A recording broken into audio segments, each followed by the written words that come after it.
God damn. Really? You can't even stay up for me?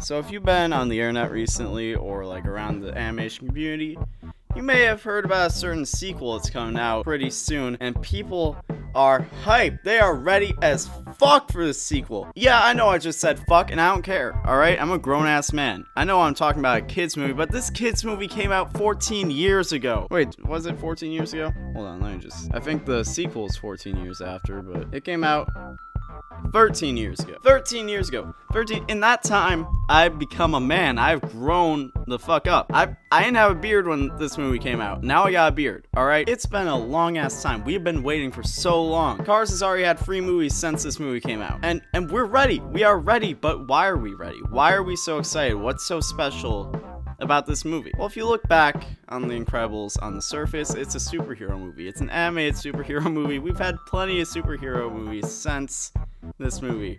So what's the big deal? Superpowers, fighting bad guys, saving the day, but there's something special about The Incredibles that sets it apart, and that made it iconic, and that stole our hearts. When we think of Superman, or Batman, or Spider-Man, we also think of their secret identities attached to super identities. Clark Kent, the journalist.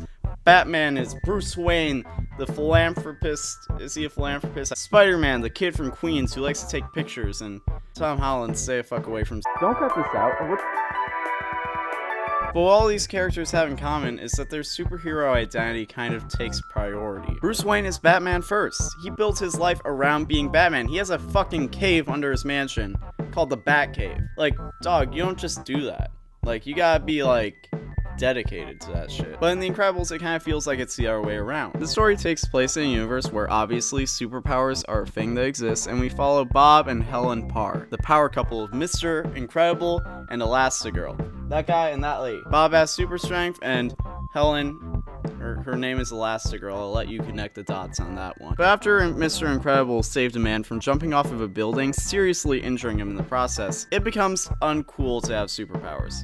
In fact, so uncool that you might be subject to criminal persecution. So Mr. Incredible, Elastigirl, and Frozone, who's like the coolest character in the movie, they have to give up their young lives of fighting crime and being superheroes, and they have to give that up to live mundane, normal lives. But this is what makes it so interesting. Bob isn't Clark Kent, who stops being a journalist after 5 o'clock and goes out to be a superhero after work. No. Bob is Bob.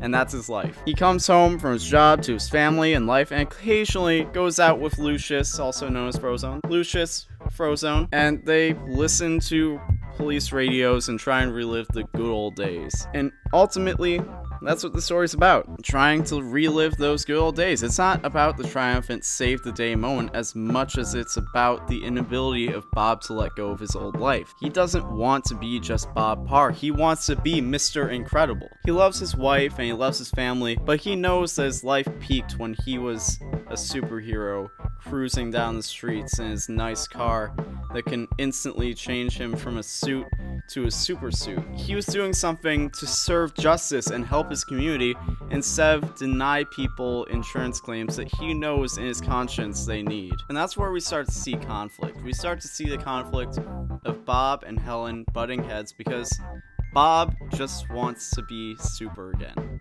And Helen understands the gravity of the situation. Look, I performed a public service. You act like that's a bad thing. Uprooting our family again so you can relive the glory days is a very bad thing. Reliving the glory days is better than acting like they didn't happen. She knows we can't just put on the spandex and go back out in the streets and start beating up bad guys because we can't. For one, they won't let us, and for two, we have a daughter and a son and another son. We have 3 kids, you have a job, they have a school life.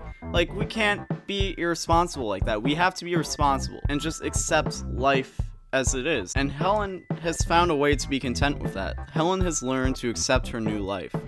But Bob hasn't. And we see Bob's attitude rub off on their kids who have never lived in a world where it's acceptable to use their superpowers. And we especially see it rub off on Dash, who just wants to be on track and field, but he's a fucking Flash. He's a fucking Flash, and they don't trust him to not expose them. And this creates even more conflicts between Helen and Bob, because while Bob intentionally or not encourages Dash, Helen's the one who has to deal with the backlash, and she has to try to keep her son in check so that they can assimilate as a normal family. But the journey doesn't really start until this frustration ends. Bob gets fired from his job and is approached by a strange woman for a job that involves being Mr. Incredible again. And of course he says yes, because I literally just told you. And he's finally happy in this post-super world, but the man behind this new job is only looking to take everything away from Bob. Buddy, known as Syndrome, was Mr. Incredible's biggest fan, but after being rejected by him, Syndrome vowed to seek revenge. You know, that classic trope. And now, this is where things get wild, because Helen, she starts getting suspicious. She thinks that Bob is having an affair. She thinks that Bob is out here plowing all these other women with his super strength. So she goes after him. She goes and she's like, you know what? What's up? What's up with this? All right, like, I don't trust this. Are you off on this island fucking someone else? And then Dash and their daughter Violet get curious and they follow her and they reunite and find out Syndrome's evil plan. Then a lot of shit hits the fan. It ends up leading to family going into battle and saving the day, getting that save the day moment. We never got the payoff of really seeing them get to use their powers. We never really got a proper payoff at the end of the story. Yeah, they had that big battle. Yeah, we saw that, oh yeah, they're going to continue to be super. But then, as soon as we get that confirmation, the credits roll. The credits roll, and we get nothing. We get free Cars movies. You built this up so much. Like, there has to be a payoff, right? Right? Like, there has to be a sequel. And then we didn't get one until 14 years later in 2018. We're finally getting it. Finally. A 7th grader has been born and lived all of their life up to this point since The Incredibles came out. And we're just now getting a sequel. Almost 3/4 of my life has been spent waiting for the payoff. It's been so long that there's a scene with a high-tech futuristic tablet, and that shit looks like a Nokia tablet now. That's how long it's been. All we wanted was a sequel, but instead we got 14 years of a disturbing amount of pornography. And I have not talked enough about Frozone in this video. This man's the coolest part of this movie. No pun intended. Fuck, pun intended. Have the pun. He was my favorite character as a kid. Give Frozone his own spin-off movie. He had the best lines of the full movie. Where's my super suit? What? Where is my super suit? I want Incredibles 2, and I also want a Frozone spin-off movie. I deserve it. And I don't want it to be trash like Shadow the Hedgehog. No, I want it to be a legitimate masterpiece, alright? I've waited fucking 13 years, alright? Dog, like, come on, man. Like, I deserve nice things. Come on. Thank you for watching Let's Talk with Tom on the Roundtable, but Tom isn't just on the Roundtable. I have my own self-titled personal channel. I have a Twitter, I have an Instagram, I have a Snapchat, I have all that good stuff. In fact, I even have a Tumblr. So, if you're interested in any of that, check that out, and I'll see you next time. Goodbye.